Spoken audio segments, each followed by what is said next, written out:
So here's something that I think should be pretty much standard in all gymnastics gyms, not to mention a lot of youth sports. Measuring someone's growth and height on a monthly or bi-monthly basis is something that can help you indicate when someone's really growing rapidly.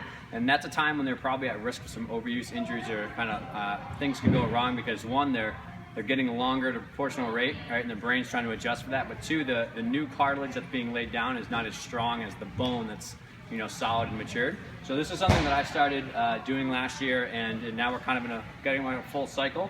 And it's helping me to see who's really spiking up at a fast rate and who's not, and I adjust their training based on who's really kind of growing like a weed. So we're gonna use Linnea here. So the first thing you do is just have them stand, and you just come in and you look at and see where they are. So right, you take a measure. So she's about 57 inches right here, and then she sits down. So that just shows you their entire height. And then when they sit down, right, now we're taking her legs out of the equation, and we also get a measure of like her torso. So 57 was the first, and then I come in right here, and that's 30 and a half right there. So that's a measure of her torso. And then the last thing she does is she's gonna do a wingspan. So stand up for me. She puts one finger over here at the number 1, and then she reaches flat as far as she can.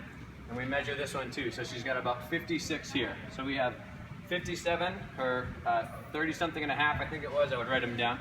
And then we also get a width measurement of her wingspan. So we see her leg growth, we see her trunk growth, and we also see if her arms are growing, right? So then we'll come over here, good, thanks.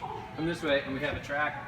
We track all stuff, conditioning, strength, a year, but over here is where we have a corner, and every first of the month they come in and they track this. So we take someone that says 58, 59 and 1, and 59 and a half. So someone who's growing, we see month to month, where they're going. This is January from the last year, but we had a whole year before this that they did. So very easy to track, and you can do this, but all you need is a simple growth chart, something that says maybe 70 tape and 80 high, but you can easily track this across months, and especially with our little ones who are level 3s, level 4s, level 5s, if they grow really fast, you gotta be kind of looking out for things to go wrong quick.